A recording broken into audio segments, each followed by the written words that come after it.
ከአባቱ ጭን እንደወረደ በሁለት እግሮቹ ቆሞ ፈጣሪውን ያመሰገነ ሕፃን ማን እንደሆነ ያውቃሉ? አካልን የሚሸፍን ልብስ ሳይሆን እንደ ወርቅ የሚያንጸባርቅ ፀጉርን እየለበሰ ምድራዊ ምግብን ሳይሆን ሰማያዊ መናን የተመገበ እንደ ሰው በቤት ውስጥ ሳይሆን እንደ መላእክት በደመና ተጭኖ አህጉራትን ያቋረጠ ሰው ታውቃላችሁን? ሰውነታቸው በዝቋላ ባህር ውስጥ ለ100 ዓመታት ሲቀልጥ ነፍሳቸው ግን ስለ ኢትዮጵያ ሕዝብ ምሕረት ስትማጸን የኖረች እኒያ ታላቅ ሰው እነማን ናቸው? አካላቸውን እንደ ግድግዳ ካጠሩ 60 አንበሶችና 60 ነብሮች ጋር በበረሃ የኖሩትስ እርሳቸው እነማን ናቸው? ወደ ዝቋላ አናት እንወጣለን። በዚያ በቀዝቃዛ ጥልቅ ባህር ውስጥ አንድ ድንቅ ተጋድሎ ተከናውኗል። ጻድቁ አባታችን አቡነ ገብረ መንፈስ ቅዱስ የሰው ልጅ ኃጢአትን እንደ ተራራ ተከምሮ እያዩ አቤቱ ይህን ሕዝብ ካልማርክልኝ እኔም ከዚህ ባህር አልወጣም ብለው ከፈጣሪ ጋር ተሟገቱ። ዛሬ ዓለም በጭንቀትና በጦርነት ስትናወጥ፣ እኛ ግን እንዲህ አይነት የጸሎት አጥር ያላቸው አባት አሉን። ጥያቄው ግን እዚህ ጋር ነው። እኛ የዚህ ታላቅ አባት ልጆች ተብለን ስንጠራ እንደርሳቸው ለሌሎች የሚራራ ልብ አለን? እንደ እናታቸው አቅሌስያ በሰው ስድብ ሳንደናገጥ ወደ ፈጣሪ የመጮህ ጽናት አለን? ከአንበሶች ጋር በሰላም የኖሩት አባታችን እኛ እርስ በርሳችን በሰላም እንድንኖር ዛሬም በቃል ኪዳናቸው ይማጸኑናል። የዘመኑ ሳይንስ ሊደርስበት የማይችለውን የምክንያታዊን አእምሮ ሊመረምረው የማይችለውን የታላቁን ሰማያዊ ሰው የአቡነ ገብረ መንፈስ ቅዱስ አስገራሚ ገድልና ቃል ኪዳን እንፈትሻለን፣ እንዘክራለን። እስከ መጨረሻው አብራችሁን ቆዩ። በስመ አብ ወወልድ ወመንፈስ ቅዱስ አሐዱ አምላክ አሜን። ውድ የኦርቶዶክስ ተዋሕዶ ዩቲዩብ ቻናል ተመልካቾች በሙሉ እንኳን በሰላም መጣችሁ እያልኩኝ ቻናላችን እንደምታዩት ጀማሪ ነው። ቪዲዮዎችን ላይክ በማድረግ ጀምሩ። ያስፈልጋችኋል ለምትሉ ሼር በማድረግ ቻናላችን ሰብስክራይብ በማድረግ ሀሳብ አስተያየት ካላችሁ ኮሜንት ሴክሽን ላይ በመጻፍ አብሮነታችሁ እንዳይለየን። በቤተ ክርስቲያን ታሪክ ውስጥ እንደ ፀሐይ የሚያበሩ እንደ ጨረቃን በጨለማ ዓለም ላይ ብርሃን የሚረጩ ብዙ ቅዱሳን አሉ። ከእነዚህ መካከል ኢትዮጵያዊ ጻድቅ እየተባሉ የሚጠሩት ምንም እንኳን ትውልዳቸው ከግብጽ ቢሆንም ፍቅራቸውና ተጋድሏቸው ግን ከኢትዮጵያ ምድር ጋር የተቆራኘው ታላቁ አባት አቡነ ገብረ መንፈስ ቅዱስ አንዱ ናቸው። ዛሬ የምንጀምረው ይህንን አስገራሚ የሕይወት ጉዞ ከጀማሪው ነው። ታሪኩን ወደ ኋላ እንውሰደው ወደ 9ኛው መቶ ክፍለ ዘመን እስከ 14ኛው መቶ ክፍለ ዘመን ድረስ። አቡነ ገብረ መንፈስ ቅዱስ የተወለዱት በኢትዮጵያ አቆጣጠር በ829 ዓመተ ምህረት ነው። ይህም ማለት ታሪክ ተጀመረው አሁን ካለንበት ዘመን ወደ ኋላ 1188 ዓመታትን ርቆ ነው።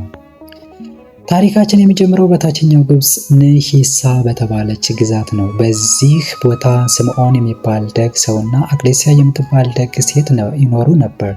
እነዚህ ባልና ሚስት እግዚአብሔርን የሚፈሩ በምግባር የታነጹና ባለጸጎች ነበሩ።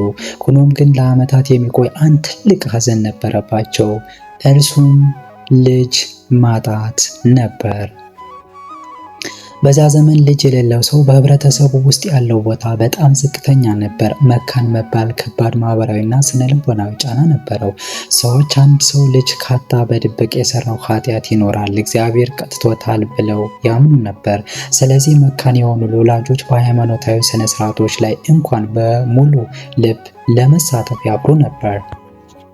የሰው ልጅም ስሙን ታሪኩ የሚቀጥለው በልጆቹ እንደሆነ ይታመን ነበር። ልጅ የሌለው ሰው ስሙ ከምድር ላይ የጠፋ ወይም መታሰቢያ የሌለው ተብሎ ይናቅ ነበር። ያለ ልጅ መሞት እንደ አልተፈጠረ መቆጠር ነው የሚል አመለካከትም ነበረ።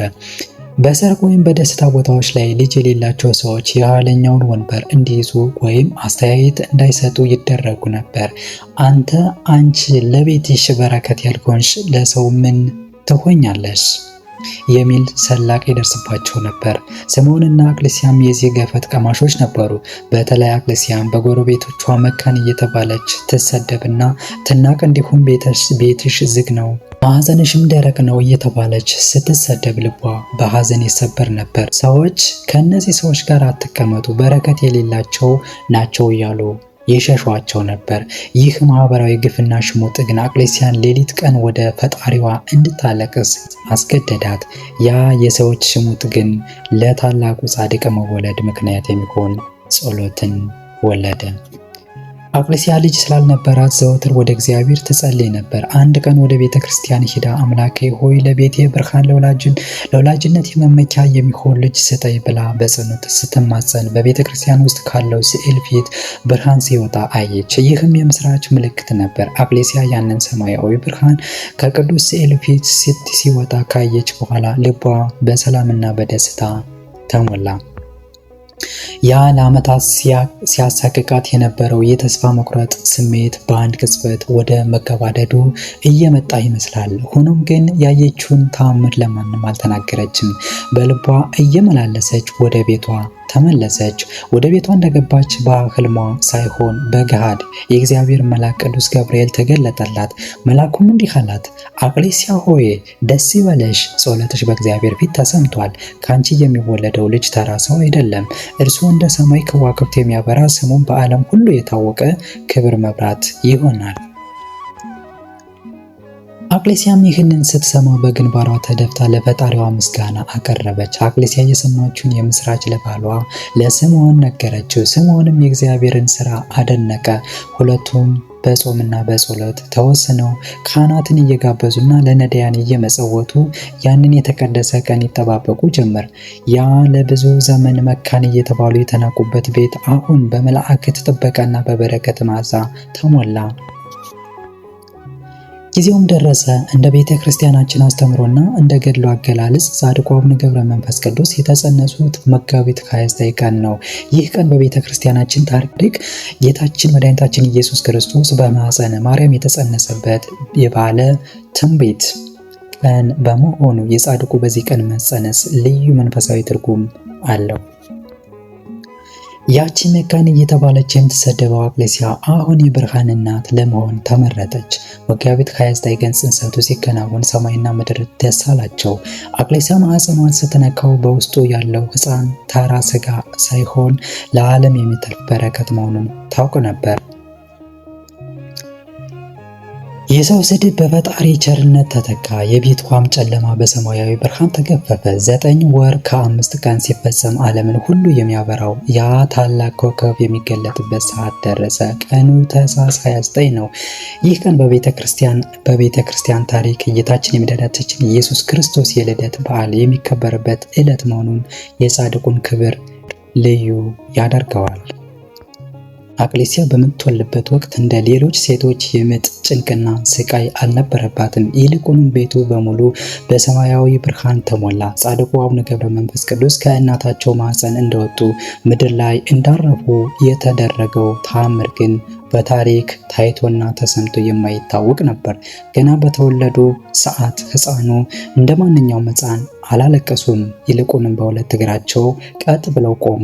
ዓይኖቻቸውንም ወደ ሰማይ አነስተው እጆቻቸውን ዘርግተው እንዲህ አሉ።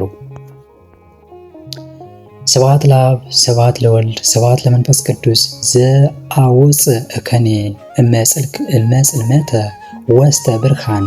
ትርጉሙም ይህ ማለት ነው፣ ከጨለማ ወደ ብርሃን ላወጣኸኝ ለአብ ለወልድ ለመንፈስ ቅዱስ ምስጋና ይሁን።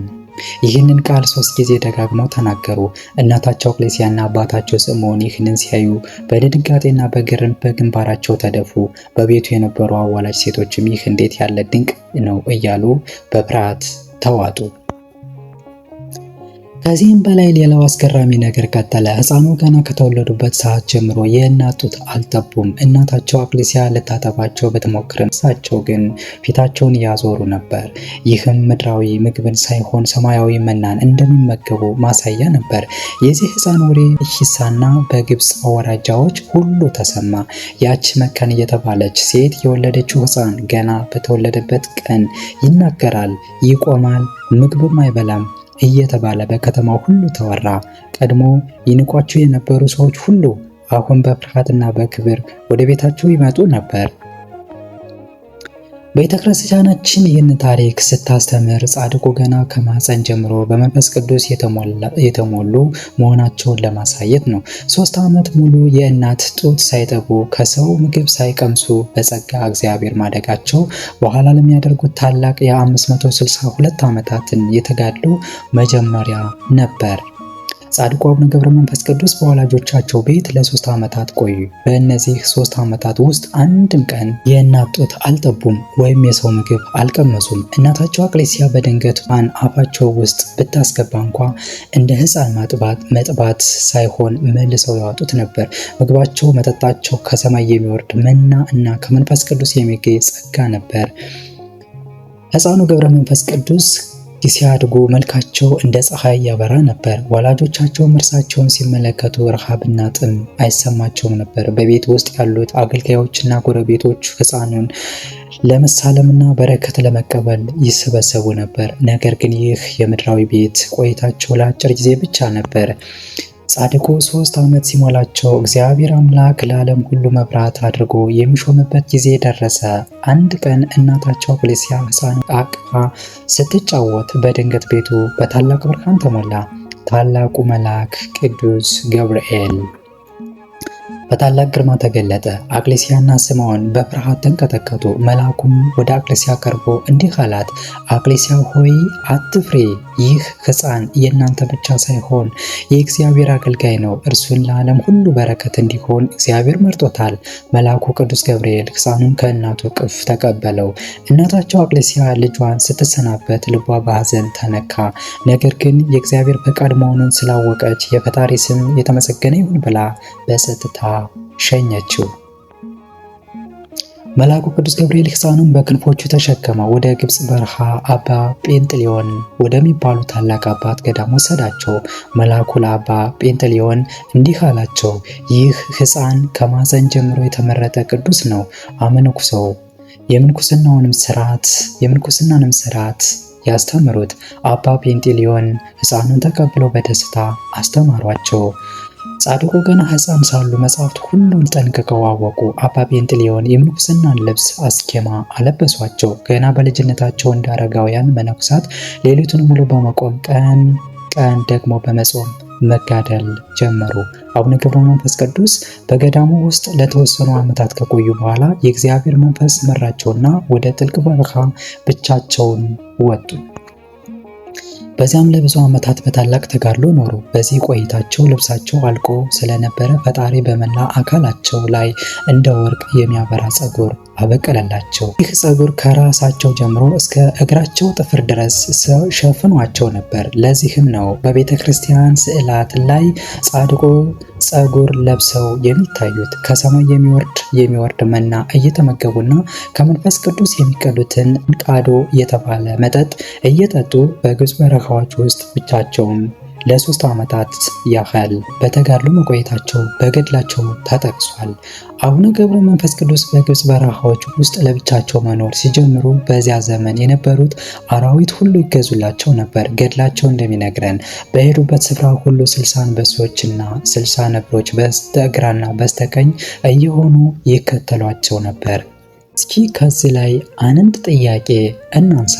አራዊቱ ለጻድቁ ታዛዥ የሆኑት ለምንድን ነው? ቅዱስ መጽሐፍ ሰው በእግዚአብሔር መንገድ ሲሄድ አራዊት እንኳ ይታዘዙለታል እንደሚለው ጻድቁ አዳም ከመበደሉ በፊት ከእንስሳት ጋር የነበረውን ሰላማዊ ግንኙነት በበረሃው ውስጥ አድሰውታል። አንበሶቹና ነብሮቹ እንደ በግ የዋህ ሆነው ከእግራቸው ስር ይኖሩ ነበር። ጻድቁ በግብጽ በረሃዎች ለ300 ዓመታት ያህል በተጋድሎ ከቆዩ በኋላ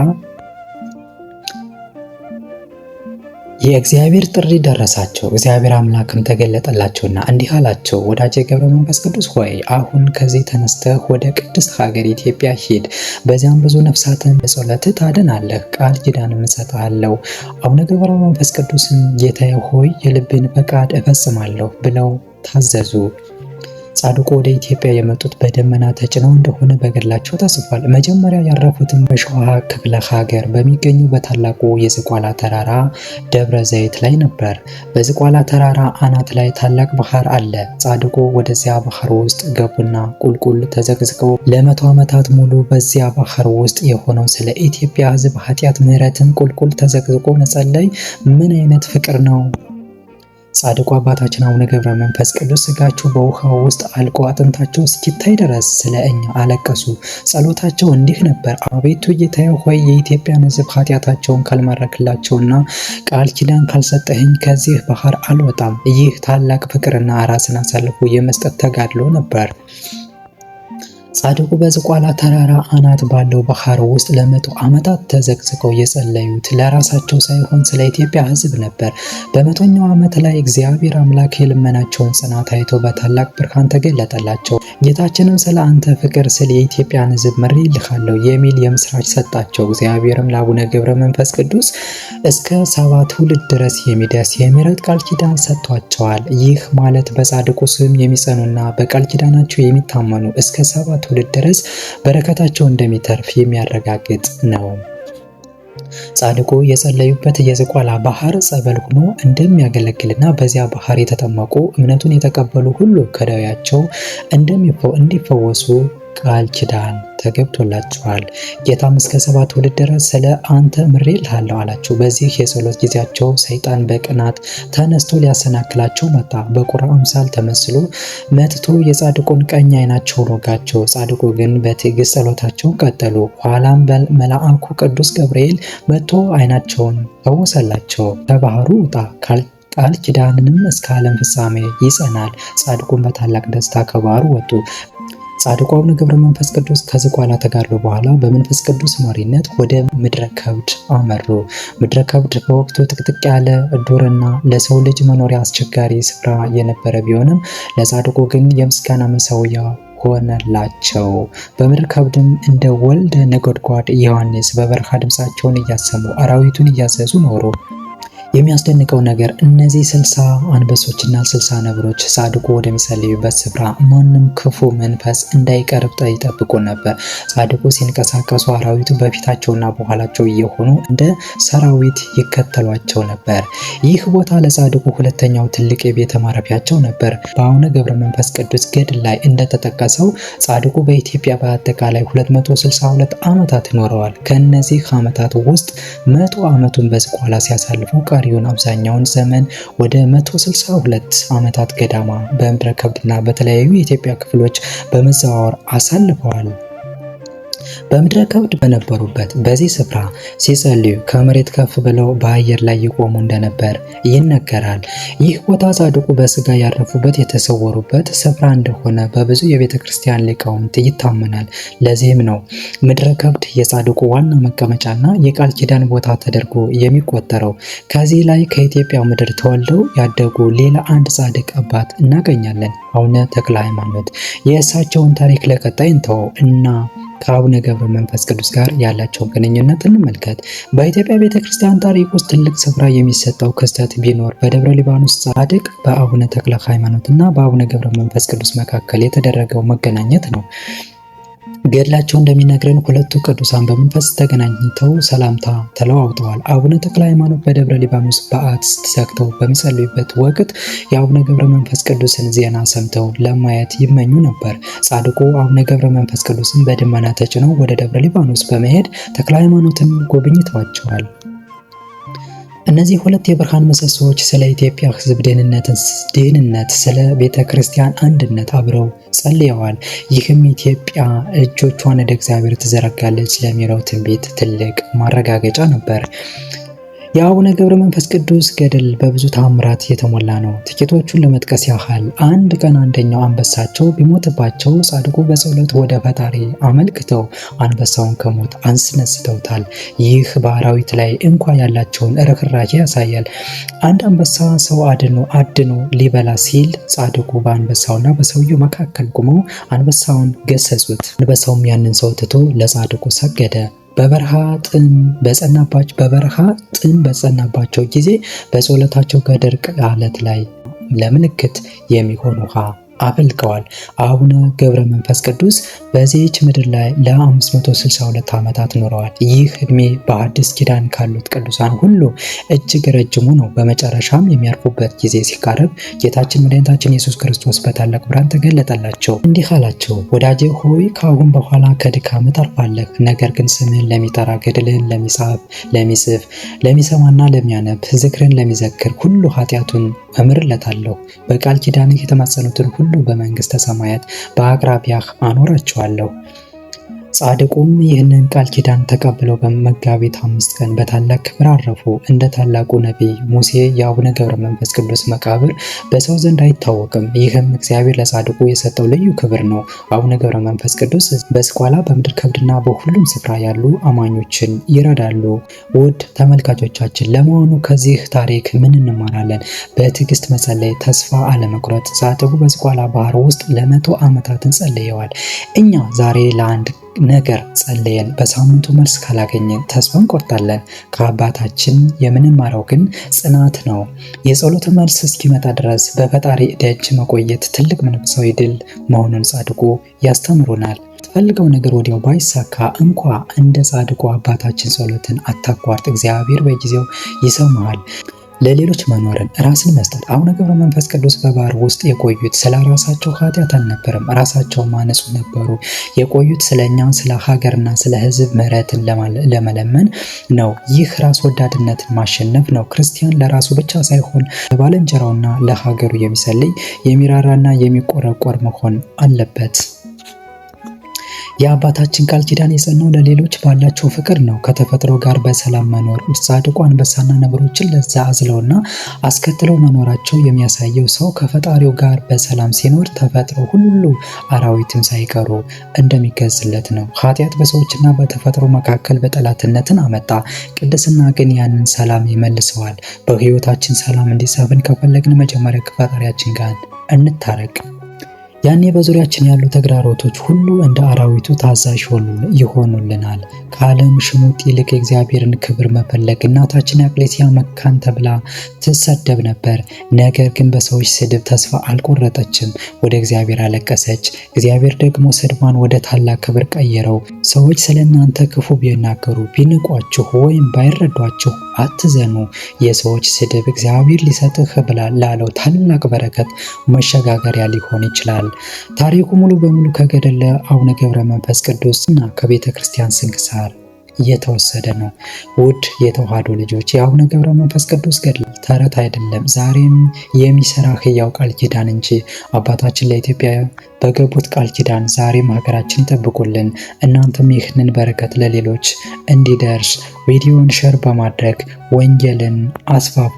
የጻድቁ አባታችን ረድኤት በረከት ከሁላችን ጋር ይሁን። በቀጣይ ቪዲዮአችን እስከምንገናኝ ሰላም እግዚአብሔር ከእናንተ ጋር ይሁን። ሰላም ሁሉ ይብዛላችሁ። አሜን። ወስብሐት ለእግዚአብሔር ወለወላዲቱ ድንግል ወለመስቀሉ ክብር።